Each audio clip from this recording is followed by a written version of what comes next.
Janji tetap tegak lurus, PDIP dukung Ganjar, Gibran skakmat relawan Prabowo. Ditulis oleh Manuel di siwar.com. Sebelum kita lanjut, jangan lupa subscribe dan nyalakan loncengnya agar Anda menjadi yang pertama mendapatkan informasi dari jurnal terupdate. Hari ini adalah hari baik untuk kita semua melihat bagaimana Gibran Raka Buming Raka yang merupakan anak orang nomor 1 di Indonesia, juga merupakan kader muda dari Partai Demokrasi Indonesia Perjuangan atau PDIP, memberikan klarifikasi terkait pertemuannya dengan Prabowo beberapa hari silam. Gibran mungkin masih muda dan polos menerima kedatangan Menteri Pertahanan Prabowo Subianto tanpa melihat partainya dan afiliasinya dengan ormas terlarang beberapa tahun belakangan ini. Dia menerima menteri-menterian Prabowo ke kediamannya dan menyuguhkan makanan ala Jawa. Tak lama berselang, adiknya Prabowo pun langsung kelihatannya ingin melakukan penggiringan opini publik, mengatakan bahwa ada capres yang suka nonton film porno. Kelihatan banget kok bahwa pertemuan antara Prabowo dengan Gibran ini dimanfaatkan oleh orang Gerindra yang tak jelas secara tidak bertanggung jawab. Langsung adik kandungnya Prabowo mengatakan bahwa ada capres yang suka nonton film porno, dan itu siapa lagi kalau tidak menghajar dan menyasar kepada Ganjar Pranowo yang selama ini memang digosipkan dan diframing sebagai capres yang berfoto bersama Maria Ozawa. Bola panas dilempar oleh kader Gerindra dan menjadikan serangan tersebut sebagai serangan yang menghancurkan karakter dari Ganjar Pranowo. Pemanggilan itu menjadi sebuah hal yang penting karena Gibran harus mengklarifikasi dan diperlihatkan bahwa dampak dari mengundang Prabowo itu adalah hoaks kepada Ganjar Pranowo.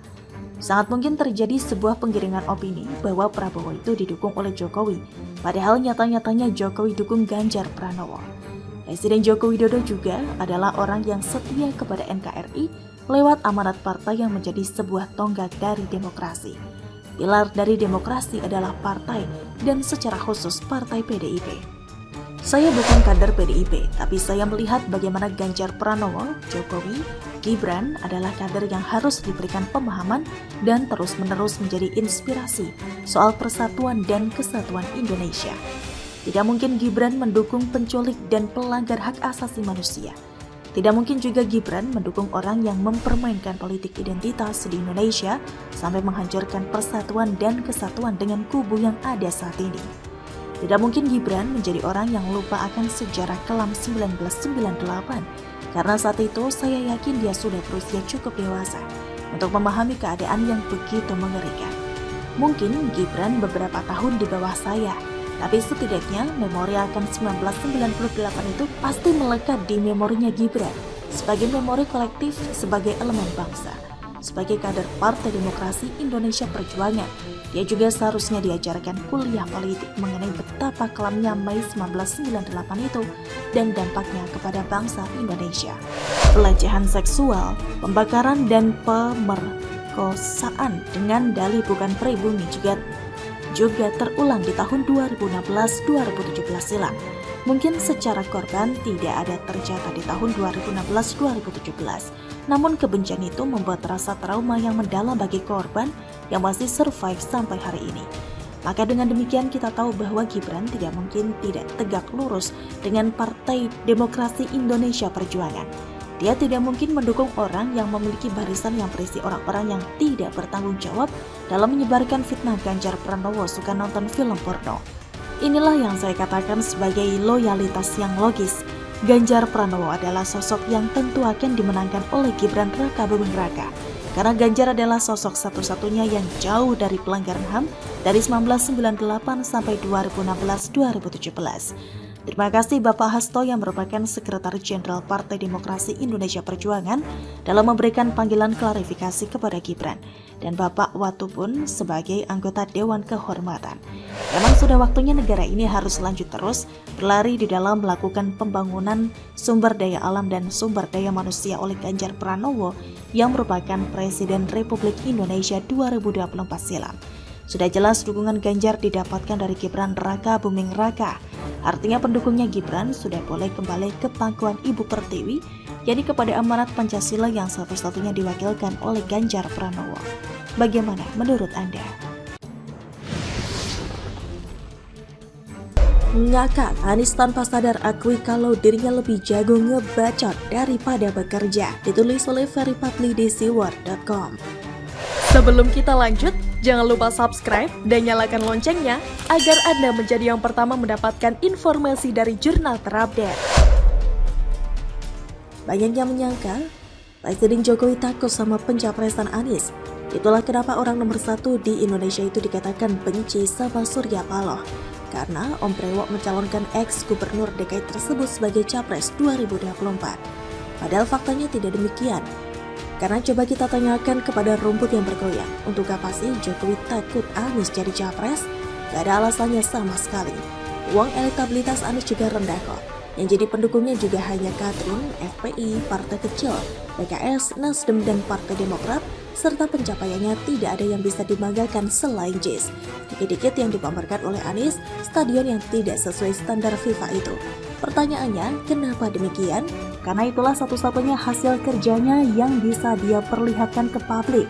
Gak akan mungkin misalnya Anies memamerkan kelebihan bayar Pemprov DKI yang mencapai ratusan miliar rupiah tersebut, atau jualan instalasi bambu getah-getih yang berusia 11 bulan itu. Dan tidak akan mungkin politisi yang dekat dengan tokoh 212 Rizik tersebut memamerkan program rumah DP 0 yang gagal total. Karena kader partai pengusungnya sendiri, yang juga menjabat sebagai ketua fraksi Nasdem DPRD DKI Bestari Barus pernah mengatakan program rumah DP 0 rupiah merupakan program bohong. DP 0 rupiah, sudahlah itu bohong, alas hukumnya saja gak jelas. Rumah yang gak bisa dimiliki, itu HGB. Bapak ibu sekalian, nanti kalau kalian beli itu HGB, di atas HPL atau hak pengelolaan Pemprov DKI.